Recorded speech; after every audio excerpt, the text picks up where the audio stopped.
Hello दोस्तों, मैं हूं राहुल जायसवाल और स्वागत है मेरे YouTube channel velocity 347 academy classes में। दोस्तों, आज की इस वीडियो में हम बात करेंगे समाकलन यानी इंटीग्रेशन यानी इंटीग्रल्स। ठीक ना, इंटीग्रेशन। तो एक्चुअली में इंटीग्रेशन होता क्या है? मान लीजिए कोई भी सब्जेक्ट पढ़ रहे हैं तो उसके बारे में पहले क्या जानना हमको अति आवश्यक है। तो समाकलन एक्चुअली में होता क्या है, पहले इसको हम यह जानते हैं कि समाकलन होता क्या है। तो हम बात करते हैं समाकलन। समाकलन समाकलन क्या होता है?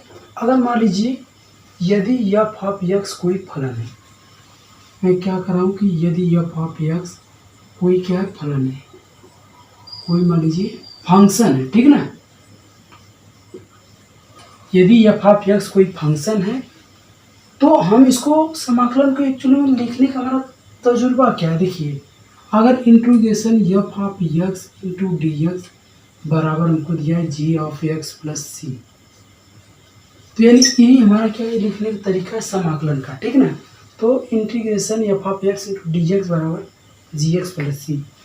देखिए, समाकलन का प्रतीक चिन्ह क्या होता है? समाकलन का प्रतीक चिन्ह क्या होता है? समाकलन का प्रतीक चिन्ह देखिए यही होता है। ठीक ना, अगर कोई भी पूछ दे भाई साहब ये बताइए समाकलन पढ़ रहे हैं तो समाकलन का प्रतीक चिन्ह क्या होता है? ये होता है हमारा समाकलन का प्रतीक चिन्ह होता है। अब इसको जान गए, अब जानने के बाद हम कुछ फार्मूले आते हैं। अगर फार्मूला याद रहेगा तो क्वेश्चन बहुत अच्छे तरीके और अच्छे ढंग से सॉल्व होगा। अगर फार्मूला नहीं याद रहेगा तो कुछ भी नहीं हो सकता है, क्योंकि इसमें सिर्फ फार्मूला का रोल है। ठीक है, तो हम बात करते हैं कि कुछ फार्मूले जो हैं, आइए उसको समझ लेते हैं। ठीक ना, तो समाकलन के लिए जो मानक फलनों के समाकलन आइए उसको हम बात करते हैं। एक पहला फार्मूला हमारा यह बनता है, अगर इंटीग्रेशन एक्स की power n into d x है। मैंने क्या बोला कि इंटीग्रेशन एक्स की power n into d x है, तो इसका फार्मूला यह होता है कि एक्स की पावर एन प्लस वन बटे एन प्लस वन प्लस क्या होता है कांस्टेंट टर्म जुड़ जाता है। यह क्या होता है? कांस्टेंट टर्म होता है। लेकिन इसमें यह कंडीशन है कि n is not equal to minus one, यानी n की वैल्यू जो है माइनस वन नहीं होनी चाहिए। मैंने यह क्यों बोला? अगर मान लीजिए हम माइनस वन रख रहे हैं, प्लस वन रख रहे हैं, यानी क्या हो जाए जीरो हो जा रहा है, यानी कुछ डिफाइन ही नहीं हो पाएगा, वो मान इसके आगे बढ़ेगा ही नहीं, इसी जगह रुक जाएगा। तो इसलिए एक कंडीशन होता है कि n is not equal to minus one, यानी n की वैल्यू माइनस वन नहीं होनी चाहिए। अगर माइनस वन हो जाएगा तो हमारा क्या होता है, कोई रोल ही खत्म हो जाएगा, कोई फंडामेंटल कोई सिस्टम बन ही नहीं पाएगा। ठीक है, तो एक फार्मूला ये हो गया। दूसरा फार्मूला हमारा यह होता है कि integration one by x into d x बराबर होता है log e the power x plus c. कहीं कहीं किताबों में ln mod x plus c लिखा रहता है, तो इससे मत घबराइएगा, क्योंकि ये दोनों चीज़ एक ही है, कोई अंतर नहीं है। ठीक है, तीसरा फार्मूला हमारा integration e the power x into d x बराबर होता है e the power x plus c, e the power x plus c. चौथे फार्मूला की तरफ अगर बढ़ते हैं तो integration a the power x into d x बराबर होता है e the power x upon log e the power x plus c होता है। ठीक है, अब मैं पांचवें फार्मूला की तरफ बढ़ता हूँ। इंटीग्रेशन डी एक्स बराबर होता है एक्स प्लस सी। ठीक है, अब छठवें फार्मूला की तरफ बढ़ता हूँ। इंटीग्रेशन के इंटू डी एक्स बराबर क्या होता है? के देखिए कांस्टेंट टर्म होता है, जो कांस्टेंट टर्म होता है क्या होता है, इंटीग्रेशन के बाहर चला जाता है। तो के इंटीग्रेशन डी एक्स मान क्या था? एक्स, तो के एक्स प्लस सी। ये तो 6 फार्मूला क्या हो गए हमारे, ये हो गए। अब कुछ आते हैं ट्रिगो फार्मूला। ट्रिगो फार्मूला को पढ़ने से पहले हम कुछ चेन रूल पढ़ लेते हैं। चेन रूल का मतलब ऐसे समझिए, अगर मैं कल को ये लिख दूँ कि यह बताए कि integration a x plus b the power n बराबर क्या होगा, तो हमको कुछ भी नहीं सोचना है, बस यही करना है कि a the power x plus b के पावर एन प्लस वन बटे n+1, और इसमें क्या हो जाएगा 1/a से क्या हो जाएगा गुणा हो जाएगा +c। ठीक है ना। चेन रूल यही कहता है कि अगर कभी को कल को बोल दे तो ax + b⁴n बराबर ax + b n+1 बटे n+1 इंटू 1/a + c। ठीक ना दोस्तों। अब 1/x का फार्मूला चेन रूल में कैसे बनेगा, देखिए अगर मैं कल को बोलूँ 1/ax + b⁴ इंटू dx है, तो मैं इसको कैसे डिफाइन करूँगा।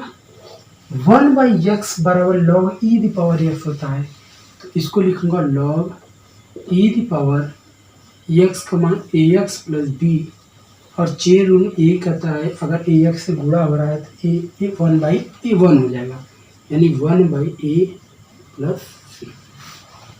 कितना क्लियर है, आगे बढ़े। ठीक है। अब तीसरा फॉर्मूला यह है कि अगर इंटीग्रेशन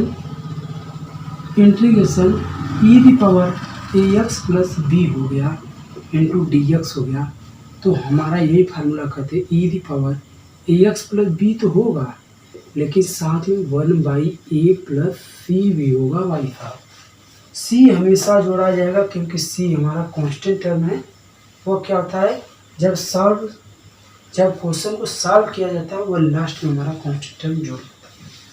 अब ऐसे चौथा पॉइंट मैं लिखूँ कि अगर मैं बोलूँ मान लीजिए e⁵x + 2 है इंटू dx, ध्यान दीजिएगा e⁵x + 2 है इंटू dx है, तो मैं क्या लिखूँगा e⁵x + 2 बटे log e⁵x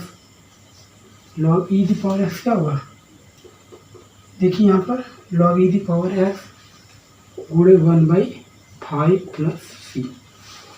ठीक है। अब क्वेश्चन नंबर फार्मूला नंबर 6वें की तरफ 5वें की तरफ बढ़ रहा हूँ। ठीक है ना। अगर मैं कल को बोल दूँ इतना उतार लीजिए आप लोग, पहले इतना आप लोग उतार लीजिए। ठीक है ना। इतना उतारने के बाद मैं आगे बढ़ता हूँ। ठीक है दोस्तों, इतना सॉल्व कर लीजिए।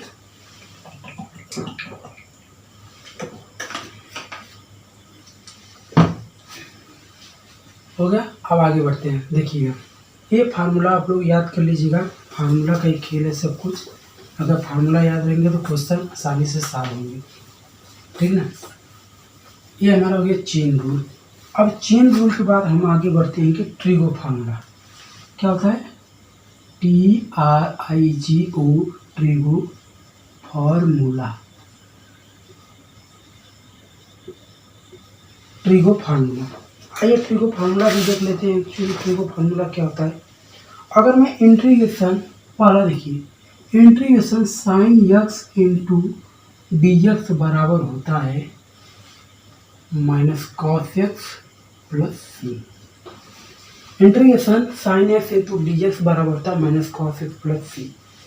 वैसे ही अगर मैं दूसरे फार्मूले की तरफ जाऊँ, इंटीग्रेशन अगर मैं cos x इंटू dx की मैं बात करूँ तो हो जाएगा sin x + c।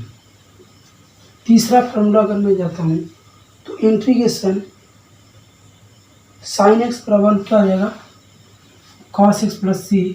Integration cos x into dx बराबर -sin x होगा। ध्यान दीजिए यहाँ पर प्लस होगा, सॉरी मिस्टेक हो गया। ठीक ना। अब देखिए तीसरे फार्मूले की तरफ अगर मैं जा रहा हूँ तो हमारा मिलता है integration sec² x into dx बराबर क्या हो जाएगा, sec² x इंटू dx बराबर हो जाएगा 10x + c। ठीक है ना। Integration sec² x into dx बराबर क्या हो जाएगा 10x + c। अब मैं आगे तरफ चलता हूँ तो हमारा मिलेगा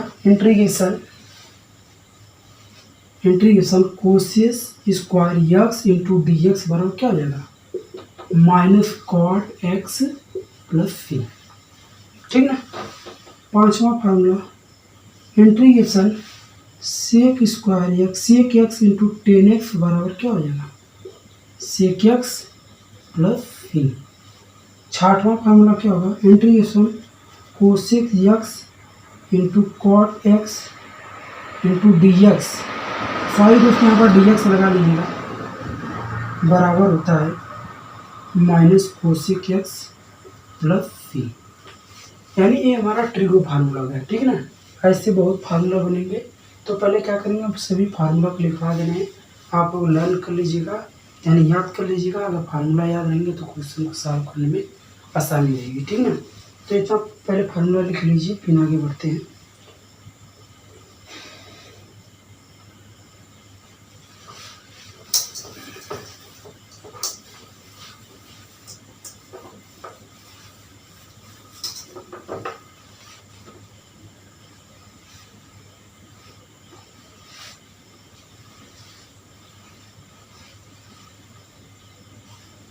इतना करने के बाद आइए हम सवाल की तरफ बढ़ते हैं, ठीक है ना। तो सवाल की तरफ बढ़ते हैं, ये सवाल को कैसे सॉल्व किया जाएगा, आइए हम इसको समझ लेते हैं।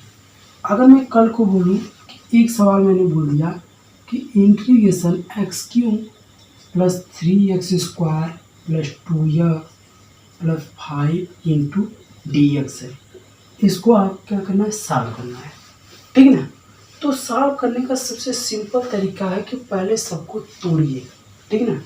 तोड़ने का मतलब एक मैंने कंडीशन नहीं बताया, ध्यान दे दीजिएगा आप लोग। अगर integration F of 1x plus F of 2x plus F of 3x ऐसे डेढ़ बढ़ता हुआ चला जा रहा है, ठीक है ना, इंटू डी एक्स है, तो हम क्या करेंगे, सबका अलग अलग समाकलन कर लेंगे। क्या करेंगे, सबका अलग अलग क्या करेंगे, समाकलन कर लेंगे, ठीक ना दोस्तों। हेलो, सबका अलग अलग समाकलन करेंगे। तो integration F of 1x into d x plus integration F of 2 into d x plus integration F of 3x into d x. वैसे ही मैं क्या करूँगा, इसको अलग अलग मैं क्या करूँगा, समाकलन करूँगा। तो आइए करते हैं। तो x cube into d x, ठीक है ना, plus 3x² into d x plus 2x into d x, ठीक है ना दोस्तों, प्लस 5 इंटू डी एक्स। मैंने इसके पहले फार्मूला मैंने यहाँ पर लिखवाया था, ध्यान दीजिएगा आप लोग। इंटीग्रेशन के इंटू डी एक्स क्या होता है, के जो कांस्टेंट टर्म होता है वो क्या होता है, इंटीग्रेशन के बाहर चला जाता है, तो के एक्स प्लस सी होता था, मैंने भी इसके पहले लिखवाया। तो यहाँ पर क्या होगा, कांस्टेंट टर्म को हम क्या करेंगे, बाहर लेंगे। देखिए यहाँ पर कांस्टेंट टर्म 3 दिख रहा है, 3 को मैं क्या करूँगा, इंटीग्रेशन के बाहर ले लूँगा। तो इंटीग्रेशन के बाहर लेने के बाद x square into d x plus 2x into d x plus 5 into d x, इतना क्लियर है। अब मैं क्या करूँगा, यहाँ पर देखिए एक्स दी पावर n बराबर मैंने भी लिखवाया x the power n plus 1 बटे n प्लस सी है। अभी मैंने फॉर्मूला लिखवाया, मैं क्या करूँगा, इससे तुलना करूँगा। तो एक्स दी पावर क्यूब में क्या लिख सकता हूँ, x the power 3 plus 1 upon 3 plus 1 plus c, यानी x the power 4 upon 4 plus c, यानी ये हमारा ऑप्शन आएगा। तो यहाँ पर रखिए, तो एक्स दी पावर 4 3 प्लस 1 बटे 3 प्लस 1 प्लस 3 पूरे x the power 2 plus 1 upon 2 plus 1 plus 2, अगर इसके पावर कुछ भी नहीं होता तो हमेशा कितना मानते हैं, 1 मानते हैं। तो एक्स दी पावर 1 प्लस 1 बटे 1 plus 1 plus 5, integration D x का मान अभी मैंने लिखवाया था, क्या होता है, एक्स होता है, तो यहाँ पर 5x हो जाएगा। इतना क्लियर है। अब मैं क्या करूँगा, x the power 4 upon 4 plus 3x the power 3 upon 3 plus 2x square upon 2 plus 5x plus c. कुछ कटने लगा तो उसको काट देते हैं, 2 2 कट गया, 3 3 कट गया, x the power 4 upon 4 plus x cube plus x square plus 5x plus c, ये हमारा क्या हो जाएगा, आंसर हो जाएगा। लगा लीजिए, ठीक है दोस्तों, इतना क्लियर हो गया।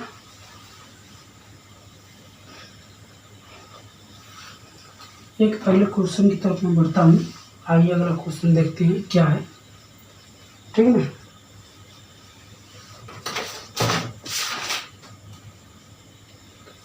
लिखिए, इसको मिटा देंगे।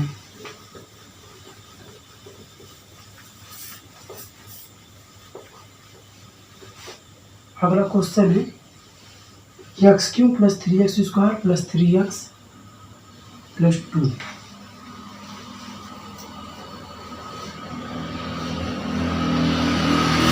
Under root x plus 1/√x का होल स्क्वायर इंटू dx का क्या करना है, हमको समाकलन करना है। पहले अगर ऐसी सवाल कभी भी देखिए तो हम क्या करेंगे, पहले इसको हम खोलेंगे। हम जानते हैं अगर मैं इसको a मार रहा हूँ, इसको मैं b मार रहा हूँ, तो a प्लस b का whole square a square plus b square plus 2ab होता है। इतना क्लियर है, इतना होता है ना। तो मैं क्या करूँगा, इसको खोलूँगा, अंडर रूट एक्स का होल स्क्वायर प्लस 1/√x का होल स्क्वायर प्लस 2√x गुणे 1/√x इंटू dx। क्लियर है।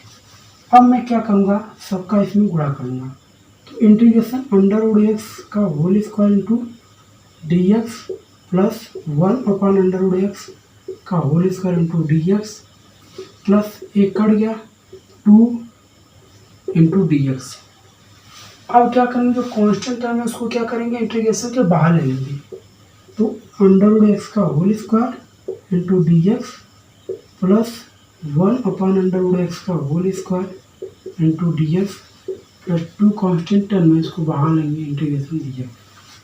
तो अंडर रूट का मान 1/2 होता है। देखिए अंडर रूट का मान जो होता है 1/2 होता है, तो गुणे 2 यानी कट जाएगा, बचेगा क्या हमारे पास, सिर्फ x बचेगा। तो integration x into dx। Clear है।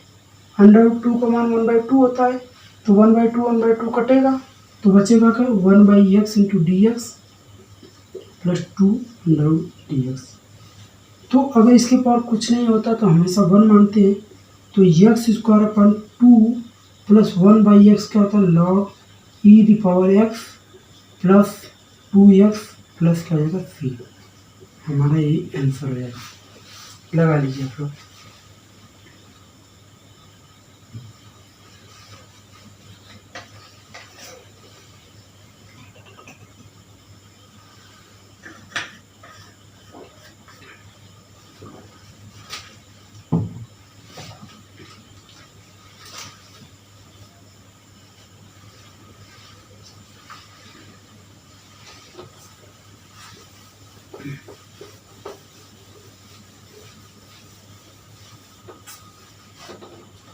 एक क्वेश्चन और है, अगर मैं अंडर√x माइनस 1/√x का होल स्क्वायर इंटू dx में कर दे रहा हूँ, ऐसी सवाल कैसे लगेगी देखिएगा। पहले मैं क्या करूँगा, a माइनस बी का होल स्क्वायर का मैं फार्मूला लगाऊंगा, क्या होगा, a square plus b square minus 2ab। Clear है। तो आइए लगा देता हूँ, इंटीग्रेशन अंडर√x का होल स्क्वायर प्लस 1/√x का होल स्क्वायर प्लस माइनस 2 गुणे अंडर√x गुणे 1/√x इंटू dx। क्लियर है। अब मैं क्या करूँगा, dx से सभी गुणा कर दूँगा, x square into dx plus integration 1/√x का whole square into dx, under कटा माइनस 2 इंटू dx। अब मैं क्या करूँगा, कांस्टेंट टर्म को बाहर ले लूँगा, तो जैसे ही कांस्टेंट टर्म को मैं बाहर ले रहा हूँ तो हमारे पास देखिए क्या बच रहा है, 1/√x का whole square into dx minus 2 under root dx। Clear है। तो अंडर रूट का मान 1/2 होता है, जो 1/2 होता है 1/2 से कटेगा, तो बचेगा क्या हमारे पास, x into dx plus 1/x into dx minus 2 integration dx। हो गया। अब मैं इसके पावर हमेशा कितना था, 1 होता है, तो x⁴n जैसा फार्मूला लगाऊंगा, तो x⁴n बराबर क्या होता है, x⁴n + 1/n + 1। तो यहाँ क्या जाएगा, x⁴2/2 plus 1/x log e the power x minus 2x। कुछ कटने लायक है नहीं, तो ऐसे इसको मैं क्या करूँगा, लिख दूँगा। ये हमारा क्या हो जाएगा, आंसर हो जाएगा। ठीक है, क्लियर हो गया, लगा लीजिए।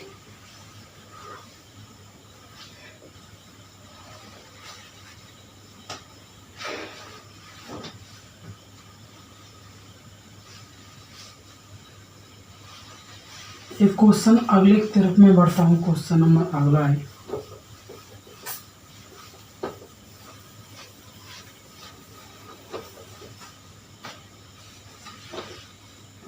क्वेश्चन नंबर चौथा। देखिए 3x² माइनस 5 साइन एक्स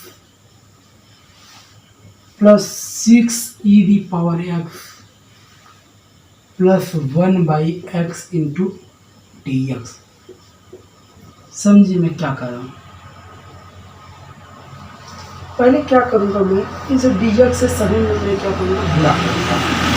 इस डी एक्स से मैं क्या करूँगा, सभी में गुणा कर दूँगा। आइए करते हैं। Integration 3x² into d x minus integration 5 sine x into d x, ठीक है, plus integration 6 e the power x into d x plus integration 1/x into d x. Clear है। अब जो कांस्टेंट टर्म है उसको मैं क्या करूँगा, इंटीग्रेशन के बाहर ले लूँगा। तो जो कांस्टेंट टर्म है मैं क्या करूँगा, इंटीग्रेशन के बाहर ले लूँगा। तो आइए कांस्टेंट टर्म को इंटीग्रेशन बाहर कैसे लिया जाता है। तो 3x² into d x minus 5 sine x into d x plus 6 e the power x into d x plus integration 1/x into d x. Clear इतना, ठीक है। तो 3x² इंटू डी एक्स का फार्मूला लगाइए, x the power n into d x की जैसा है। तो x the power n into d x जैसा है, तो हम जानते हैं x the power n into d x बराबर होता है x the power n plus 1 बटे n plus 1 plus c।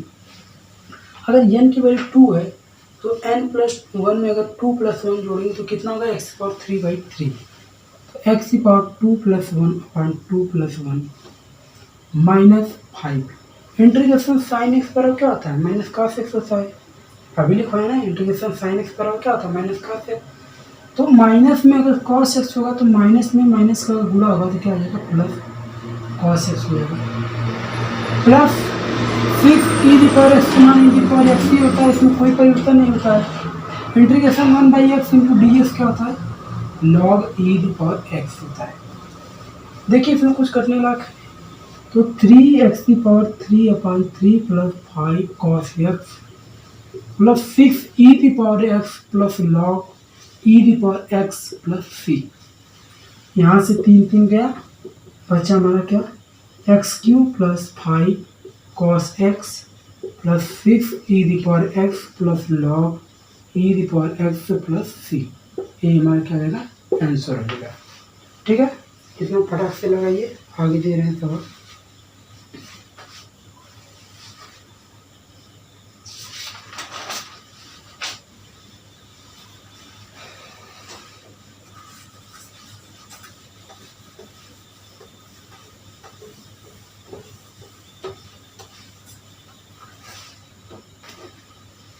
Question number 6वां। इंटीग्रेशन ax² plus bx plus c into d x. इसको कैसे लगाएंगे, देखिए हम एक बार नहीं 100 बार बता रहे हैं कि पहले क्या करेंगे, हम डी एक्स का सब में गुणा करेंगे। तो ax² into d x plus integration bx into d x plus integration c into d x. अब मैं क्या करूँगा, कांस्टेंट टर्म को मैं क्या करूँगा, बाहर ले लूँगा। तो ये कांस्टेंट टर्म को बाहर लेते, ax² into d x plus bx into d x plus c D x हो गया। तो यहाँ देखिए x की पावर 3/3 प्लस x की पावर अगर कुछ भी नहीं है तो हमेशा कितना मानते हैं, 1 मानते हैं। तो x की पावर n वाला फार्मूला लगाएंगे। तो x की पावर n बराबर क्या होता है, x की पावर n प्लस 1 बटे n प्लस 1। तो यहाँ अगर 1 + 1 जोड़ेंगे तो कितना है, x⁴ 2/2, तो x² + c x + c। कुछ कटने लायक है, नहीं कटने लायक है। ax³ + bx² 2 + cx + c, ये हमारा क्या हो जाएगा, आंसर हो जाएगा। लगा लीजिए।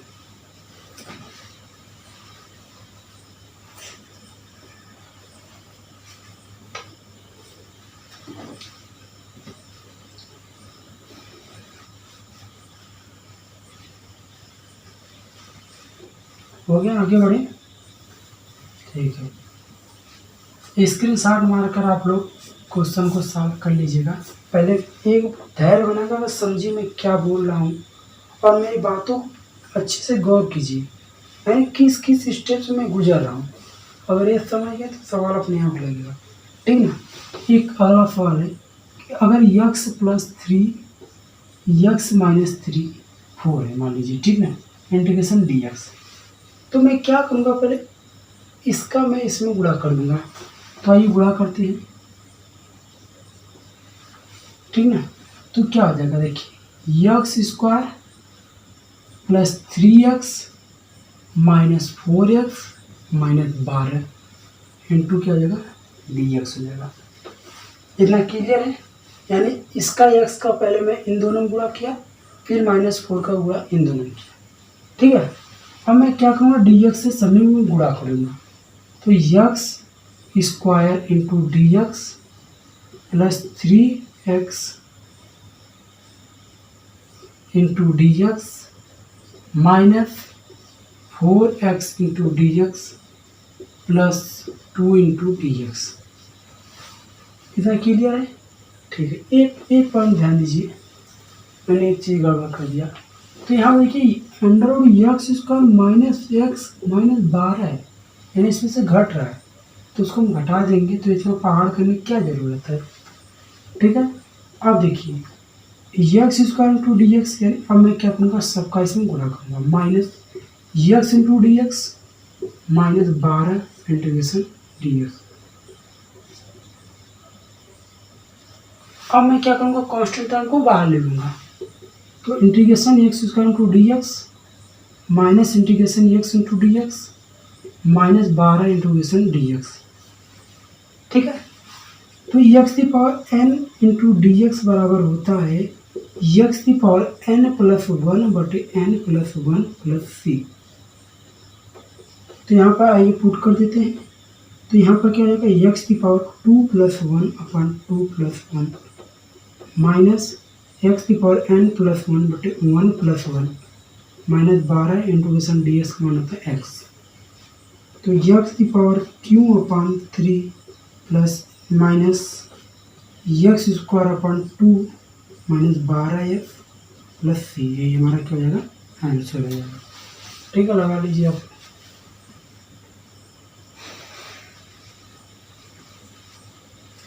एक सवाल और देर में देखिएगा, इंटीग्रेशन 1 -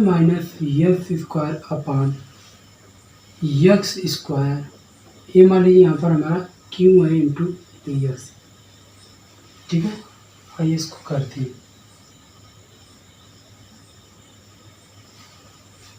ये सवाल कैसे होगा, ये समझ लीजिए, a - b का क्यू क्या होता है। देखिए अगर मान लीजिए इसको a मान ले रहे हैं और इसको मान ले रहे हैं b मान रहे हैं, तो a - b का क्यू होता है a का क्यू - b का क्यू -3ab कोष्टक a - b, ठीक ना। अगर मान लीजिए हम गुणा कर देंगे a³ - b³ -3a²b + 3ab², clear है। तो उस फॉर्म को मैं इस फॉर्म में लाऊंगा, तो यहाँ देखिए इंटीग्रेशन 1 का क्यू माइनस x⁴2, यानी इसे गुणा करेंगे, x⁴ कितना होगा 6, b का क्यू -3 x² -3 1 गुणे, और b का मान कितना दिया है, x², ठीक ना। ध्यान दीजिए मैं क्या बोल रहा हूँ, integration 1 - x⁴ 6 minus 3x² plus 3x⁴ गुणा करके देख लीजिएगा, यही आएगा, ठीक है ना, इंटू dx। अब मैं क्या करूँगा, इन सब में मैं क्या करूँगा, x² से भाग दे दूँगा, तो इंटीग्रेशन 1/x² इंटू dx, ठीक है, minus integration x⁴ into dx minus 3x²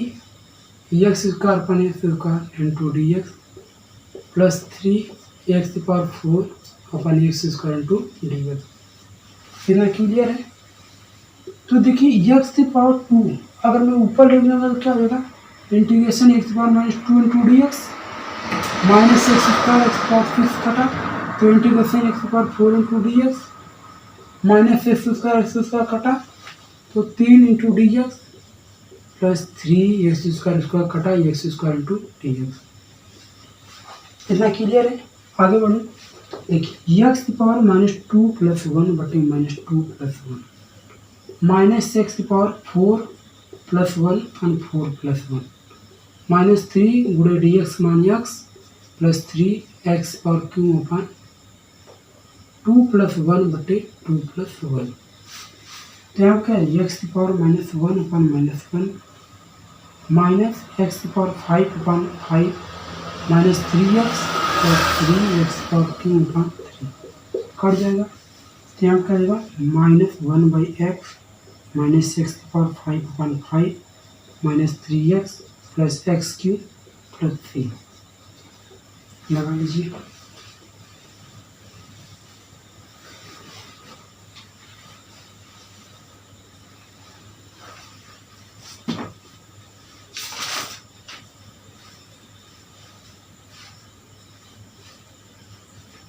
एक और सवाल देखिए आप लोग, ये तो हो गया, आप इसको मिटा दीजिए। एक सवाल और देखिएगा, फिर इसके बाद कुछ एक्सरसाइज है, प्रश्नावली 7.1 समाकलन आप लोग लगाइएगा, लग जाएगा, ठीक है ना। सब सवाल, अगर जो सवाल नहीं लगा कल हम डाउट क्लियर करेंगे इसके अगली वाली वीडियो में, वहाँ पर आप लोग हमसे डाउट पूछ सकते हैं, कमेंट बॉक्स में लिख सकते हैं, ठीक है ना। एक सवाल हमारा यह है कि क्वेश्चन नंबर यह है कि ध्यान दीजिए, 1 plus integration 1 plus x into dx। तो इसको आइए हम सॉल्व करते क्या होगा। तो पहले क्या करूँगा, √x का इन दोनों में गुणा करूँगा, तो √x plus x into dx clear है। तो मैं क्या करूँगा, इंटू dx से सब में गुणा करूँगा, तो integration √x into dx plus x into dx, ठीक है। तो अंडर का मान 1/2 होता है, तो 1/2 इंटू dx प्लस x गुणे x⁴ 1/2 इंटू dx। गुणा में घात हमेशा जुड़ जाती है, मैं क्या बोल रहा हूँ, गुणा में घात हमेशा जुड़ जाती है। इसके पावर अगर कुछ भी नहीं दिख रहा तो हम कितना मानते हैं, 1 मानते हैं। तो x⁴ 1/2 प्लस 1 बटे 1/2 प्लस 1 प्लस x⁴ 1 प्लस 1/2 बटे, यहाँ देखिए x⁴ 3/2 हो जाएगा, ध्यान दीजिए x⁴ 3/2 हो जाएगा। तो इसको अगर फार्मूला लिखेंगे x⁴ 3/2 प्लस 1 बटे 3/2 प्लस 1, तो यहाँ क्या है, x⁴ 3/2 बटे 3/2 प्लस x⁴ 5/2 बटे 5/2। अब इसको अगर ऊपर ले जाएंगे क्या हो जाएगा, 2/3 x⁴ 3/2 plus 5/2 x⁴ 5/2 plus c हमारा क्या हो जाएगा, आंसर है, ठीक है। क्लियर हो गया, आगे चलते हैं, ठीक है, आगे चलते हैं।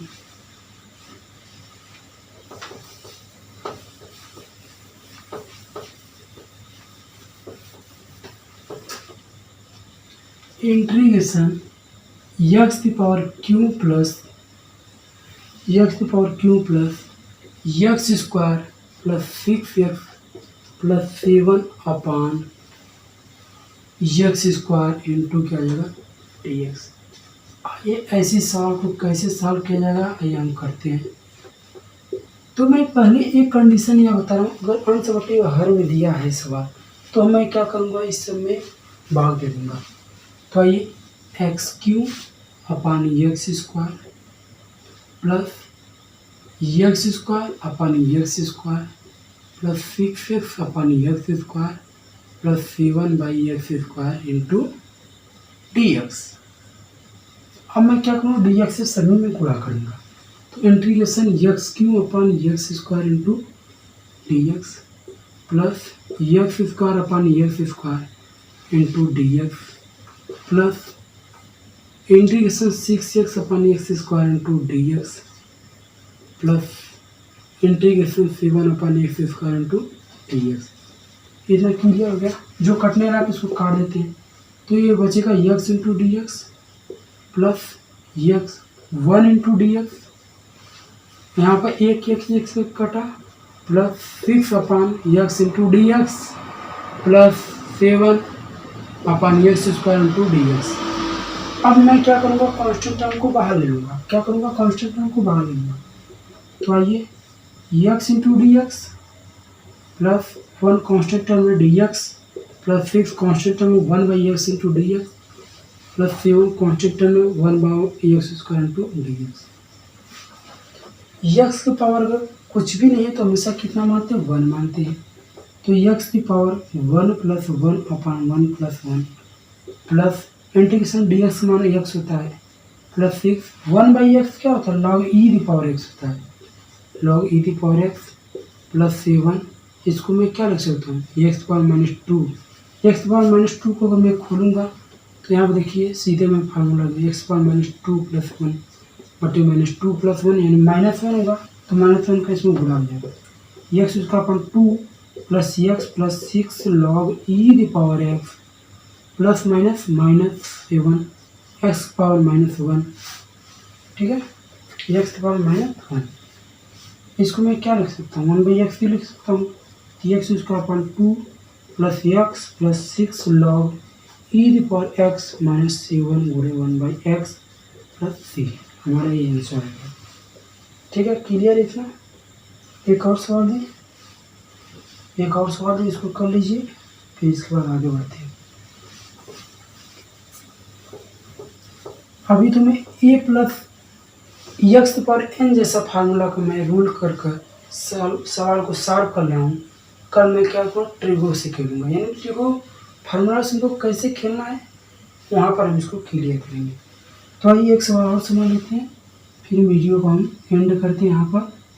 तो 1 minus x square upon x square का होल स्क्वायर। देखिए एकदम सिंपल सवाल है, सीधा सा फार्मूला है कि मैं क्या करूँगा, पहले इसको खोलूँगा। a माइनस बी का फार्मूला दिख रहा है, तो a माइनस बी का होल स्क्वायर होता है ए स्क्वायर।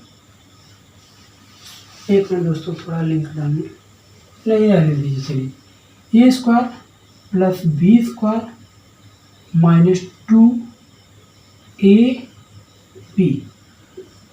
बटे एक्स स्क्वायर। अब मैं इसको क्या करूँ, 1 plus x square minus 2x square upon x square into d x. अब मैं क्या करूँ, डी एक्स से समय में गुणा कर देना।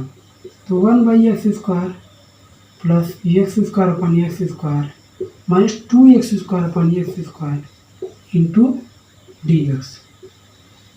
तो integration 1 upon x square into d x, एक कटा plus 1 upon d x minus एक कटा 2 अपन डी एक्स, सॉरी दोस्तों 2 इंटीग्रेशन डी एक्स। तो इसको मैं क्या लिख सकता हूँ, integration x power -2 into d x लिख सकता हूँ। इंटीग्रेशन डी एक्स का मान क्या होता है, एक्स होता है -2x। इतना क्लियर है। इसको क्या लिख सकते हैं, एक्स पावर -2 प्लस 1 बटे -2 plus 1 plus x minus 2x। तो यहाँ क्या है, एक्स पावर -1 बटे -1 प्लस एक्स माइनस 2x हो गया। तो -1 से आगे में गुणा कर दें तो -1/x plus x minus 2x plus c। ये हमारा क्या हो जाएगा, आंसर हो जाएगा। और इस सवाल को सॉल्व कर लीजिएगा। और एक्सरसाइज 7.1 का आप लोग लगा लीजिएगा। अगर जो नहीं आएगा कमेंट बॉक्स में लिख के दीजिएगा, मैं इसको कल डाउट में क्लियर करूँगा। ठीक है दोस्तों, आज के लिए इतना ही। धन्यवाद दोस्तों। अगर आप हमारे चैनल पर नए हैं तो वीडियो को प्लीज़ लाइक, सब्सक्राइब, शेयर करना ना भूलें। धन्यवाद दोस्तों।